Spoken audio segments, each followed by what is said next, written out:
Welcome. Today we're doing something a little different. We have a new guest, Andy Boreham. He's in Shanghai. He's originally from New Zealand. He works for Shanghai Daily, Shine. And you also have reports on China, and you've been doing excellent work. And you're in the middle of kind of an online battle right now, which I think highlights a really important issue that no one's talking about because they don't want to talk about it. The consequences of this, I think it's war propaganda against China, anti-China propaganda, anti-Asian propaganda, and the human cost that it's already having, even before any sort of actual armed conflict begins. And I want to get into all of this. I want to talk about your background, Andy, and learn a little bit about you, and then get into what you've been up to lately. So you're from New Zealand. And I'm just curious about how you ended up in China. What happened, and what did you think about China before you went there? And then how has your perceptions changed, if they have? Well, I think the first time I came to China was just traveling, and it was about 10 years ago. I've always been like really interested in Asia for some reason. The first places I went to, well, the first Asian country I went to was actually Thailand, where you are. And I absolutely loved it, but it's just too hot for me. So when I first came to China, it was winter, and I was like, wow, it's Asia, but it's cold. This is so cool. So then I was, looking further into ways to, work within China. So what happened was the first time I came as an exchange student, I was doing an undergrad in media and political science. Unfortunately, that wasn't part of my, coming to China. There was nothing I could do for my majors because I didn't speak Mandarin. But then one of my teachers told me, you could just go there and do a semester in Mandarin. I was like, okay, try it out, see if I like it. I mean, I heard it's really difficult to learn, but I decided, I'll see how it goes. So came to China, did a semester in Shanghai, actually really enjoyed it. So when I went back to New Zealand to continue my undergrad, I added another major. So I had 3 majors. One of them was Chinese. Then after that, I continued coming back on exchange while I was doing my undergrad degree in New Zealand. I think I studied, at 4 Chinese universities. After that, I did my master's in Shanghai, master's in Chinese language and culture. During that time, I was interning with some local media. The first was Sixth Tone. The second one was Shanghai Daily. And then when I graduated, they more or less begged me to work there. So that's where I am now. And it's been about 5 or 6 years. So it's really awesome. But before I came to China, I was, a victim of Western media. I did believe, what a lot of people believe today, obviously, that China's this dirty, dangerous, polluted, disgusting dystopia. So when I first came, I actually took a bus from Vietnam, from Hanoi to Nanning in South China. And when we arrived, I was like, I honestly felt like I'd been tricked, I guess, because it was completely different to what I would have ever expected. What year was that in? Sorry to interrupt. That was like 8 years ago or 9 years ago. So actually not that long ago. But honestly, it blew my mind. I was just, I couldn't believe it. So then I knew at that moment that, there was something up with the Western media. So I'm obviously now 10 years later, nearly 10 years later, my view of China is completely different to what it was back then. Yeah. And actually, that kind of reflects what I went through. I was always fascinated with Asia, and I actually pretty much anywhere abroad. But as an American, you're just festering in just a cesspool of propaganda about everywhere, absolutely everywhere. Even European countries are looked down on. And so when you get to Asia finally and see for yourself, you realize something was obviously wrong, and you got to learn everything all over. What were some of the biggest things that you had believed, and what were some of the ways that it was shattered when you were actually in China? One of the biggest things I believed actually was that Chinese people must be, running around every day wishing they had democracy. That was one of the big things that when I found out wasn't the case, I was actually really shocked, because we're just taught to believe. I mean, even in New Zealand, we're under the influence of, the Anglosphere. You're just taught to believe that your way is the only way, it's the right way, and everyone else is somehow behind. So I was just brought up to believe that, liberal democracy, one person, one vote, LGBT rights, blah, blah, all of this stuff was how it should be. So when I first realized that actually Chinese people aren't, running around every day saying, I wish I could vote, I wish I could do this or that. It's just not the case. So that was a huge one. Another one was actually to do with LGBT, the LGBT area, because another thing that LGBT or gay people are taught in the West is that coming out is like this huge thing. You need to tell the world who you are, blah, blah, blah.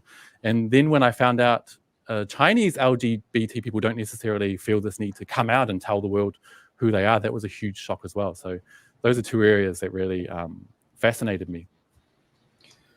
And so you've been involved in the media there, and I'm just kind of curious what motivates you. Well, you work for Shanghai Daily. You also have your own YouTube channel. This is separate, right, from Shanghai Daily. It's your own personal. Yeah. And yeah, what motivates you to do that? Just the terrible situation of the Western media. I think I just feel like it's absolute lies, like I've always known, but I feel like it's ramped up all the more recently.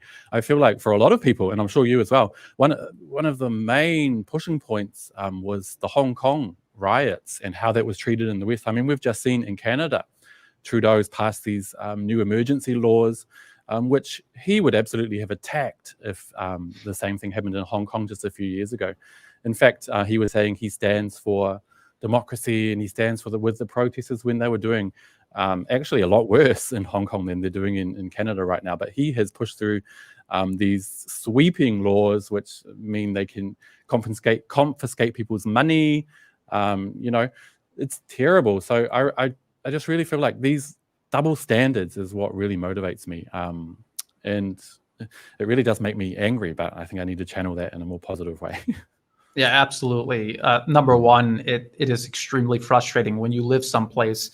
It becomes an adopted home. You care about it. You care about the people around you, and you see just the blatant lies. And it's an extreme form of injustice when an entire group of people, an entire nation, is being maligned, and it's all done maliciously. It's not just a misunderstanding that's done very deliberately with very deliberate and specific purposes, agendas, if you will. And I just want to kind of get your take on this. I actually, before that, I just kind of wonder, were you always into politics or geopolitics, or was this something you were always interested in, or is this an interest born out of necessity because you see this going on, you need to understand it to kind of push back against it? Well, I was always interested in politics and media. These two, I think politics and media are entrenched together. I wasn't always interested in geopolitics. Actually, when I was still in New Zealand, I was mainly interested in domestic politics. Otherwise, it would have been quite cool to study foreign relations as well at another major. But it's since I came to China, actually, that I've been interested in the geopolitical side of it and how, these forces interact with each other. So I think for me, media and politics, how they meet and the effects they have on each other is really interesting. So that's why I'm doing what I do now. Okay, and so I just kind of want to go through the I say it's the source code of this entire conflict, this tension between East and West, and I'm going to put it up here on the screen, and people can see that I'm not really doing a thing where I'm taking Chinese state media and showing people. I'm showing you state.gov. It's the State Department's official website, Office of the Historian. This is a document dated 1965. I've shared, people who are familiar with my channel have seen this a million times, but it's important. And they're saying the U.S. strategy, they're talking about these military actions in Vietnam only make sense if they are in support of a long-run United States policy to contain communist China. This is all the way back in 1965, and they're calling it long-run. And then I want to jump over to this. People might recognize Robert Kagan. He's one of these people, permanent fixtures in these corporate-funded think tanks and the revolving door between government and corporate interests in the U.S. And this is dated 1997. And he says that the Chinese, well, first of all, it's titled The Case for a New Strategy of Containment. So there's that word again, containment. Containment. The Chinese leadership views the world today in much the same way Kaiser Wilhelm II did a century ago. The present world order serves the needs of the United States and its allies, which constructed it, and it is poorly suited to the needs of a Chinese dictatorship trying to maintain power at home and increase its clout abroad. And again, it's this word world order. And this is Robert Kagan, one of these think tankers who influences Western media and policy quite significantly. And now let's go to 2021. This is just last year. The Atlantic Council, who was just telling us about how Putin was going to invade Ukraine last week, and it never happened. Just to give you an idea of their credibility.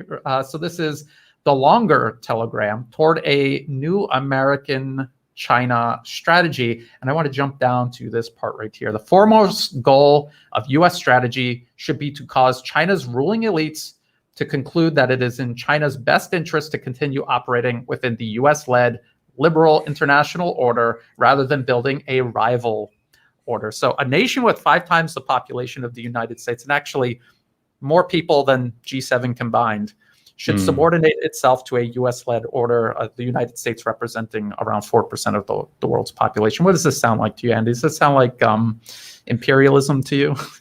I think that sounds like exactly, that is why we're seeing what we're seeing today, obviously. It can't be seen as anything, the media reports, and the attitude of the media towards China can't be seen as anything other than, war, I would say.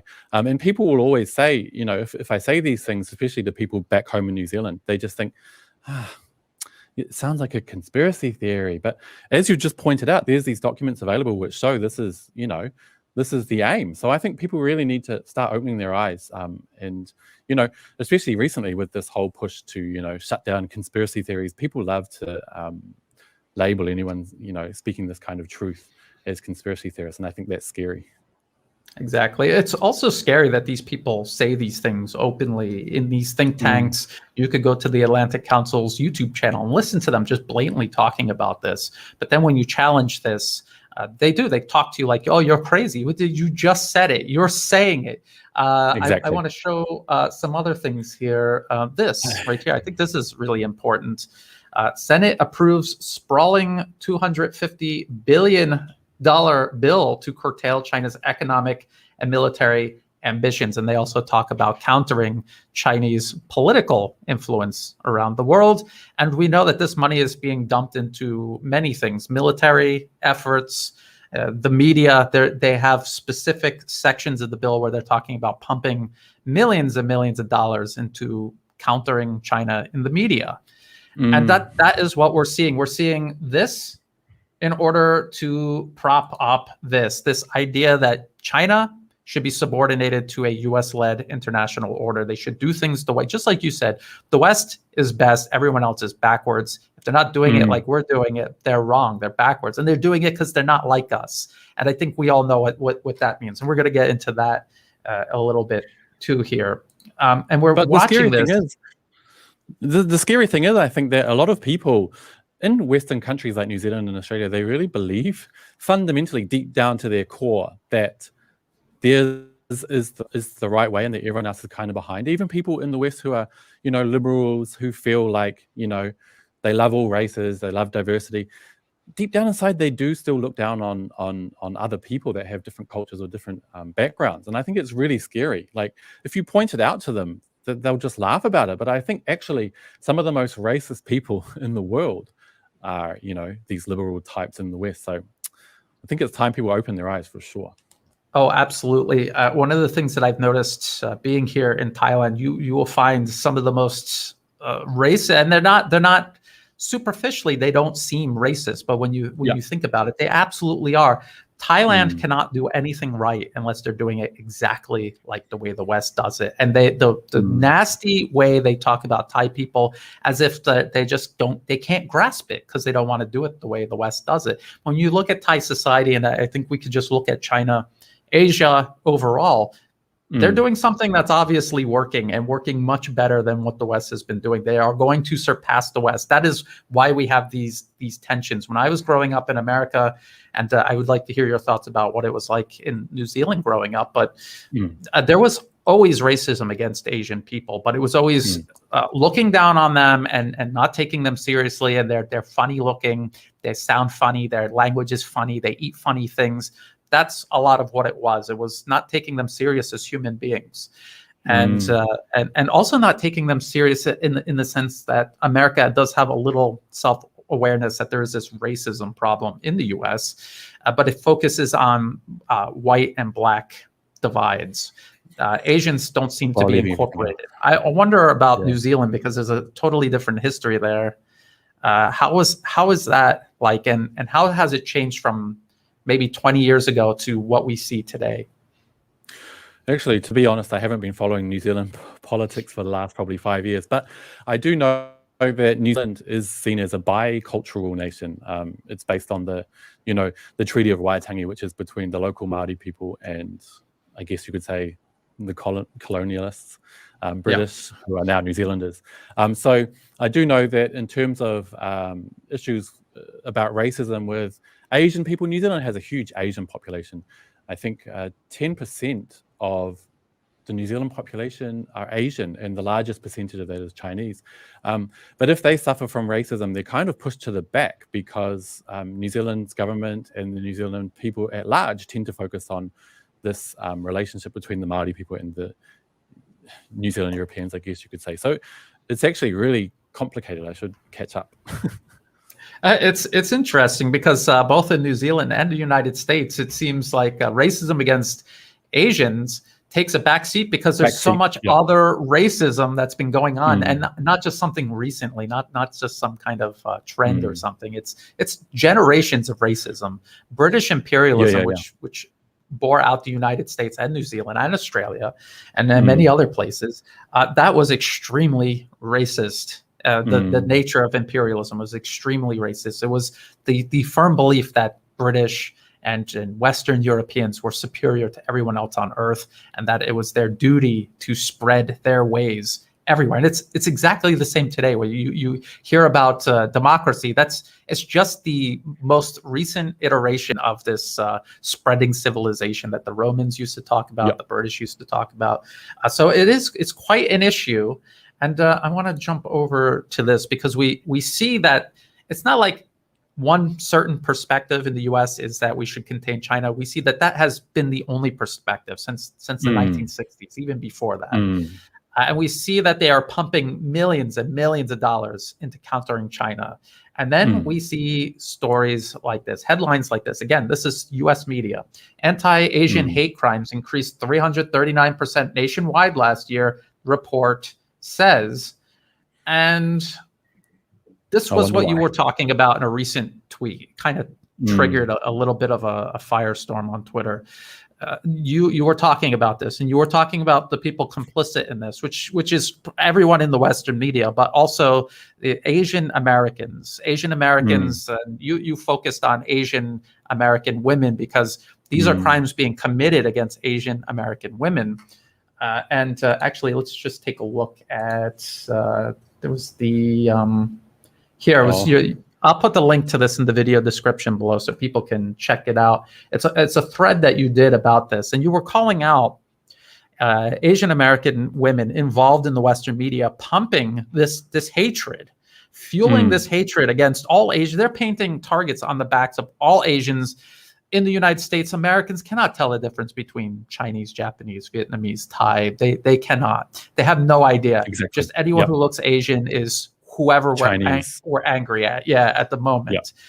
And so, like you said, this, and I believe this too, it's war propaganda. It's leading up to a war. The U.S. wants to cripple China to prevent it from surpassing it. But before that, we're seeing a human cost already, not just in terms of hurting countries like China economically, but people being beaten, people being killed because of this hatred being stirred up against Asians. So you tweeted that out, and then you had these people attacking you, people in the Western media directly involved in fueling hatred. So maybe you can share some of your thoughts on that. Well, that was interesting. So I wrote that tweet. Actually, I woke up that morning to see the news of that Korean American who was stabbed to death. And it just made me really angry, especially in the wake of all of this immensely negative coverage that's coming from largely Asian American reporters who have flown in for the Olympics. So I was just angry. Those 3 reporters I chose to mention were 3 that I feel have been particularly toxic during the Olympics. And it didn't go down well with their fellow reporters. But also, I was attacked online by ASPI, the Australian Strategic Policy Institute, which was really interesting. It made me, really wonder how deep the connections go there. But also another Australian reporter, I forgot his name. What was his name? His Never name heard of him before. was, because it's over here, Will Glasgow. Oh, Will Glasgow. And never heard of the guy before, but he was asking me to, accusing me of tweeting out while I was drunk at lunchtime. It turns out he's the one who loves to drink alcohol at lunchtime and attack people in the COVID bubble at the Beijing Olympics who are serving him wine or whatever it is at his 5-star hotel during wearing PPE. So, I mean, I think it's just disgusting. I'm trying to... what they really feel like they're virtuous for some reason. Like, this is the thing that really annoys me. They have this really cocky attitude. Like, if you saw his tweet, it's like, it's really condescending. And they really feel like they're completely in the right and what they're doing is actually virtuous, despite having literally nothing to back them up. So it makes me angry. And I think I spoke with you the other night about it when that was all happening, because I was getting a bit stressed out. But it really is tough to keep on top of it, especially since I feel like it's so blatant what they're doing. So yeah, I like to compare it. Yeah, I like to compare it to the war on terror, because I had been awake and paying attention to it since it started.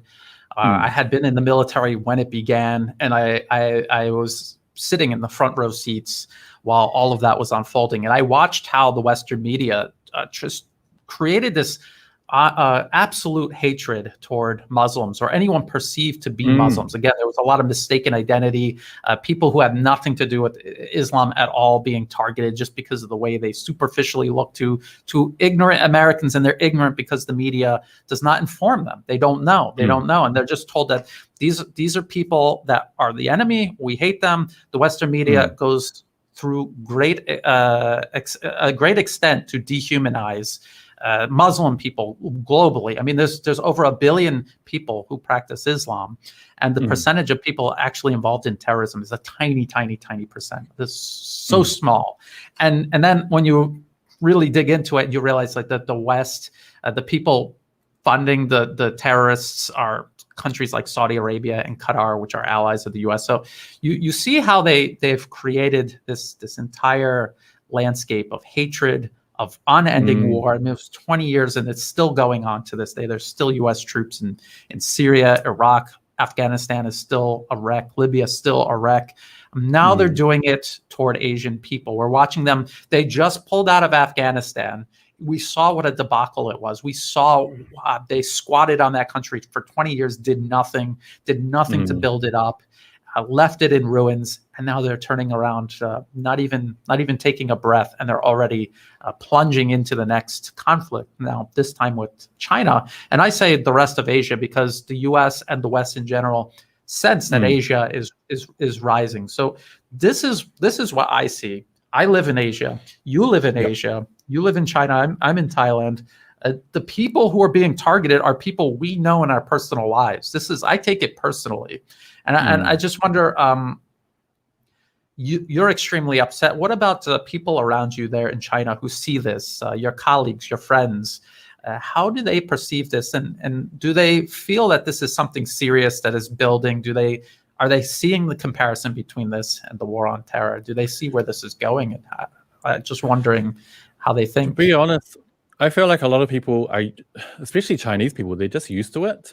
Like, I've noticed also a lot of comments online in China when I post content, from my Reports on China series.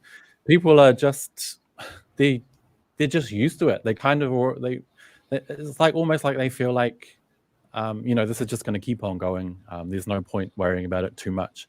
And I feel like, in a way, personally, it could be a good way to deal with it, because it is actually hard to comprehend. Like yesterday, I was chatting with a friend about the, uptick in these anti-Asian hate crimes in the US. And he's Chinese, and he was just like, why are they doing that? And I was like, yeah, she's Korean American, but she looks Chinese, I guess. And there's all this anti-Chinese media, and he just couldn't understand. He was like, why do they hate us so much? And I think it's really sad because like people say, I don't hate the Chinese people, I just hate the Communist Party. But they don't realize that actually, like you said, they're attacking a whole group of people, not just in China, but all around Asia. So yeah, I don't know. I would hope a lot of people would just try to ignore it, I guess. But obviously that's not the way for all people. Some people feel like they need to do something. But yeah, it is a personal attack. Yeah, and it just seems like it seems difficult to ignore it, because just like with the war on terror, it's not just hatred. It is hatred with a very specific purpose, to subordinate a country under the U.S. and continue the status quo where, quite frankly, rich white nations want to dictate to everyone else on Earth how things will be done. And Asia is rising. There's just more people here in Asia. They're economically developed, technologically they're on the same playing field. Militarily, they're gaining ground. And this is going to. I feel like this is going to end very badly. And I just think I can see how little respect or even relating to Asian people as other humans. Just when I was a kid growing up in the U.S., before China was a threat. And now China is surpassing the U.S. and the West in general, and Westerners who have had this sense of privilege and superiority. How that is crumbling, that world is crumbling, and what they're willing to do to try to preserve it. It's extremely scary. This is what drives me. Not just because it's injustice. It's especially the U.S. I'm an American. It is my country doing this in my name, but it's the West overall. And I'm just wondering, maybe that's kind of what drives you as well. Coming from New Zealand, it's not known as like a warmongering country, but it's kind of, it has been kind of along for the ride. Well, I kind of feel like I want to be a bit more optimistic. I know you feel like it's going to end terribly, but I'm kind of holding out hope that somehow, I don't know, something happens that, people will just allow things to take the natural course. But I really doubt it. The US has been the hegemonic number one for a long time now, and I really don't think they're going to step back easily. I think other, like New Zealand is kind of always tried to be quite neutral, quite separate. We've had our nuclear-free policy, which the US has tried to bully us on for decades now. We don't tend to fall over lightly. So New Zealand has a really good relationship with China. And with the US and with Australia. So I really feel like, it would be awesome if people could, learn just to, it sounds cliche, but if we could learn just to get along, I don't know, maybe once the US reaches a tipping point, maybe it doesn't have to turn like you're saying, but yeah, I'm not sure. Yeah, well, that's interesting. Yeah, it's interesting because I have watched New Zealand kind of, I wouldn't say it's like a hard pivot, but you could see gradually over time, they have this very positive relationship with China. They have been more assertive, pushing back against efforts to try to recruit them into this pointless confrontation with China that Australia seems to have dived into head first. And it could be that you see New Zealand, you see other countries. They're like, why are we doing this? Let's just do business with China. There's nothing in it for us to go along. Southeast Asia is a perfect example. All of these countries are doing business with China. They pay lip service to the US, but the vector sum is this region is rising together with China, and they're not going to let anything disrupt that. So maybe a country like New Zealand can kind of serve as a bridge between China and countries like Australia, and then maybe eventually the United States, as a model of how we can do this transition. And we could let go of this just this ridiculous notion that we're white, we should be running the show. Just give up that ridiculous notion, and pay into these values you claim you have of human equality. Yeah, but I think it might be harder for the US because the US has been number one. So I guess once you've had that power over the world, it might be hard. Tyrants don't step down easily. I think with New Zealand, it's easier because we've always been kind of in the backyard, like sticking to ourselves. We've never been a world power. We've never been, we've never had a lot of power. So it's not something we're letting go of per se. I think we just realize better how to diplomatically get along. Like, of course, there's a lot of people in New Zealand that have issues with, they have these ideas in their mind of human rights issues in China or whatever. And we can still deal with China and, work with China while also speaking out. So I really feel like the US, I don't know if they're going to be able to follow a country like New Zealand, but I do hope so. It's kind of like back in World War II with Switzerland. I don't know how that went in the end, but yeah. Yeah. Have you ever met someone who was just completely anti-China that you were able to kind of open their minds and get them to kind of wake up to just this hateful delusion that they have that's driving them? I have not personally, but I'm just wondering I haven't. if you have. No, I haven't. And actually, some of the hardest people to convince are people that I actually know, like friends or family that I've known sometimes for my whole life.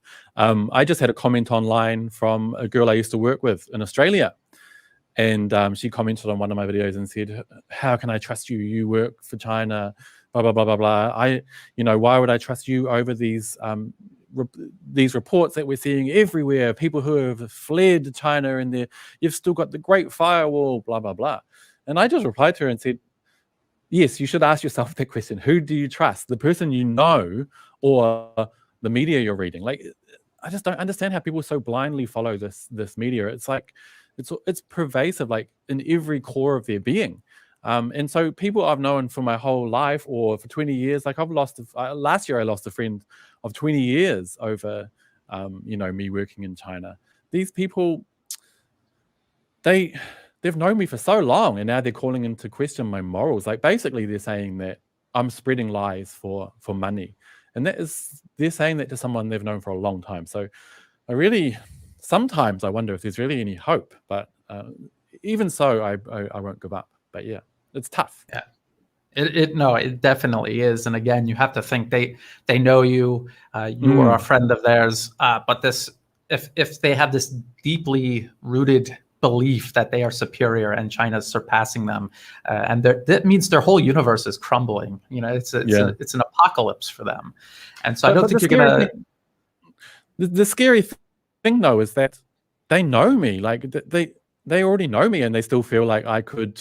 I guess they're saying I'm lying. Like maybe it is true that there's mass genocide going on in Xinjiang, and I know about it, and I'm just covering for the Chinese because they're paying me. Like, it's ludicrous.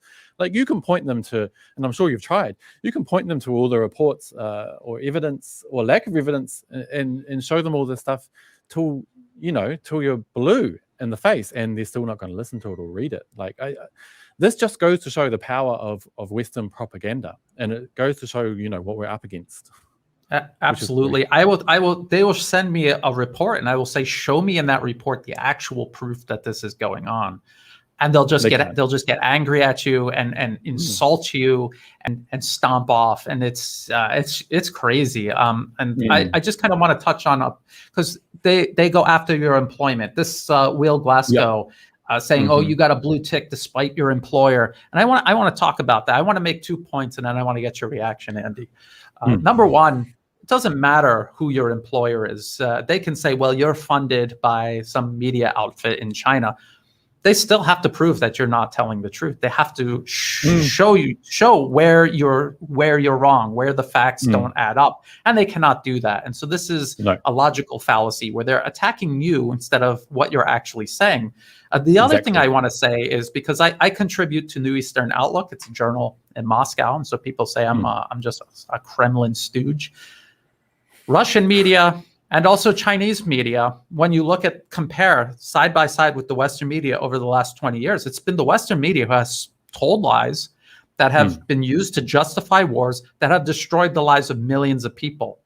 What has China or Russia, or China and Russia combined, what have they done that has even come close to that? Even the things they accuse China of with no evidence at all pales in comparison to what the US and its allies have done in front of the entire world. I mean, they flattened entire cities in front of the entire world. So I just wonder, do you try to explain that to them? Like, yeah, I work for this Shanghai Daily, never lied about WMDs in Iraq and got 1 million people killed. So I don't see how that's a bad thing. Could you explain to me how that's a bad thing? I try to, honestly, like you said before, it's like when people attack your employer or call into question your morals. I do, like you said, I say to them, just show me where what I said that you think is wrong and we'll talk about it. And they can't. They just, at that point, they just stop, which I find very illuminating. And it goes back to what I was saying before. It's like their fundamental core believes that there must be something untoward going on in China. There has to be. It's the Chinese, they're communists. And because this is what they've been taught their whole life. Like, even though I've been in China for 10 years, it still took a few years for me to, break out of that. So for them stuck back home or wherever they are, I really sometimes feel like it's pointless. But I do, it's a shame that we have the coronavirus situation at the moment, because before I would just tell them, come here, and going back to my working for Shanghai Daily, people have this idea in their head that there's like a statue of Mao in the office or something, or someone walking around spying on my computer, or I've never had a single boss say to me, you can't say this, you can't say this, you can't say this. In fact, I think if they came to my office, they would actually find it quite boring. So a lot of the time, what I actually do, sometimes with friends who I've given up on already, I just let them believe that, it's this exciting dictatorship in our office, because it just adds a bit more excitement. But honestly, if they came in, they'd find out it's anything but. I don't know. I wish people could get their head around it. But I think, honestly, one of the best ways is to go to China yourself, or make Chinese friends. Even they don't even have any Chinese friends, or wherever it is. So I really feel like, or they do, but they're these malcontents that are signed up to work with the U.S. government, and then that's where they get all their information from. So maybe I was gonna also ask, you work for Shanghai Daily. What kind of stuff do you do there? And then how is your YouTube channel different? What are you thinking about doing? So for Shanghai Daily, in the beginning, I was doing, I've always been a columnist there. So I do a column once a week, which is in Shanghai Daily, just about whatever. It's got more political lately, which is really cool, because obviously when you first start working somewhere, you can't just dive straight into doing what you want to do. So for the first 2 or 3 years, I was doing a column, doing some video work, and also because we have a staff of about 120. So most of the reporters are Chinese. So obviously English isn't their native language. So I would also help polishing articles. But over the past 5 years, I've slowly, got to know my bosses. They've got to know my strengths, my skills. And actually just last year, I was, given more freedom to do more of the stuff I want to do. And this is where Reports on China comes in. So actually in the beginning, Reports on China was a column in Shanghai Daily. So basically, like I said before, in my undergrad years, my majors were focused on media and political science, then Chinese. So I feel like that's really my strength. So what I do is analyze Western media reports on China. The YouTube channel, that came through after that column. We kind of felt like it could make a good, short video series, because obviously I want to reach more people outside of China. With Shanghai Daily, I think a lot of the readers are expats living here. So oftentimes you're trying to preach to the choir, I guess. Yeah. So I really feel like Western social media is an important thing, which is another thing people attack all the time. That, how can you use Twitter? How can you use YouTube when it's banned? It's not banned in China, but that's a whole nother story. So basically, I would hope to keep moving forward, doing this sort of similar content, really just trying to point out to people what's happening with the Western media in terms of China. But I do feel like it is an uphill battle, but I hope I'm ready for it. Yeah. So I've noticed people criticizing you will say, well, you didn't used to write about this, and now suddenly you're all about politics. And I just want to show people why I think that might be, and then you could correct me if I'm wrong. I'm looking at this Pew Research Center. Unfavorable views of China reach historic highs in many countries. And you look at how people were mostly favorable about about China in all of these countries that now absolutely hate and fear China, and you're living there. It's your friends and your colleagues. They surround you. If cities start to be flattened in a war, you're in one of the cities that might be targeted. Maybe that is a clue as to why you might be getting political, because you see this attack, you see the media setting the stage for this conflict, and you have watched how successful it has been in poisoning the minds of people who know nothing about China, and now suddenly China is this implacable enemy. They hate it with every fiber of their being. They've never been to China. They don't know anyone from China. CNN and Fox and everyone else has done this to them. So maybe is that at least a contributing factor?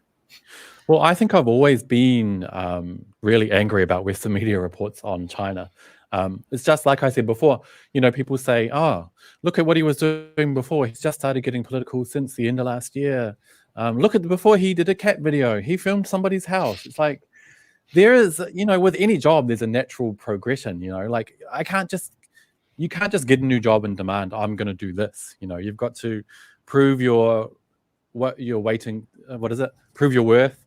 And it's a process, and so that always annoys me, because what they're trying to suggest is that I'm being dishonest. Like, a lot of people will say, oh, it looks like Andy did a video on Xinjiang last year and it was really popular. Oh, so he's obviously jumping on that now because it's popular and he just wants more fans online, blah, blah, blah, which I find really, really insulting. I remember being really angry back in the Hong Kong riot days, and wanting to do videos and stories.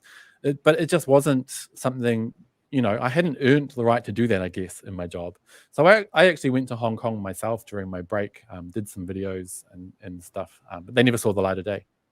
But people need to realize that there's this natural progression. I don't know. It's just really annoying, because all of the, people can question me all they like, but once they call my morals into question, I do start to get a bit offended. But I've always wanted to be doing content like this. It just happens to be that recently I've been given more license from working there for 5 years and getting to know my colleagues and my bosses, and them getting to know me, to be able to do more of the content I want to do. So that's the story. Yeah, and also people should ask themselves, how come the Western media is suddenly so obsessed with China after 20 years of war on terror and targeting the Islamic world, countries in Northern Africa and the Middle East, and now suddenly they're all talking about China. I mean, that they should think about that, and why people, when everyone is doing a video about Xinjiang, it's because everyone in the West is attacking Xinjiang and making up these stories about Xinjiang. Of course, people living in China who know it's not true are going to want to speak up about it. It was like in 2014 when there was a coup here, throwing out the US-backed government in Thailand. One of the Western media outlets actually took a picture of a airport-themed shopping mall in the middle of the city, not anywhere close to the airport. And they said the military junta closed down the airport. It was such a deliberate, childish lie. And it just makes you want to scream. And this is what will make you come out and start doing it, because you see how stressful this is, and the abuse you open yourself up when you confront nasty people. They're going to do nasty things to you when you make yourself a target, when you put yourself between their lies and the people they're lying about. They're going to come after you. And so it's not a fun job. It's stressful. No. I think people can tell you're stressed out about it. I've been doing this for a long time. You have to find a way to manage your stress. And people who think we're doing this for fun or for fame, they're out of their minds. There's no way you would do this. This is something done out of necessity. We live here. This is our home. And no one's going to let someone torch their home. No, and before the other night when all that was happening, when I was chatting with you, and you gave me those tips for, dealing with it, like, it was so useful, because, this talking about these kind of topics online is really, it's quite new for me, obviously, as I just described. It's like only a few months old. So you are really setting yourself up as a target to these people. And it's not like you can go to work from 9 to 5 and then switch off, because it's 24 hours a day. It's all you're thinking about, and you're being attacked online. People are calling your morals into question, trying to get you suspended from Twitter, all this stuff.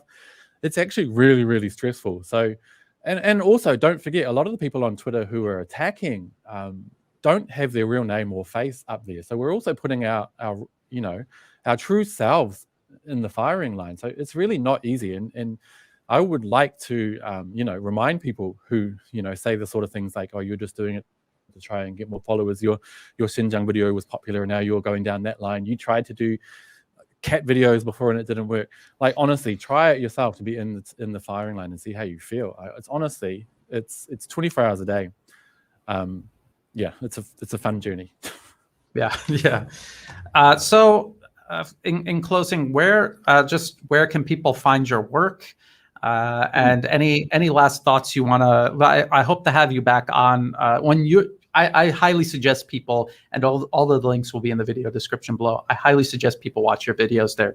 A lot of them are very short, concentrated, laser focused, and you can take like the biggest, most complex topic and just lay it out for people. It's really great, even if people have very little knowledge of it.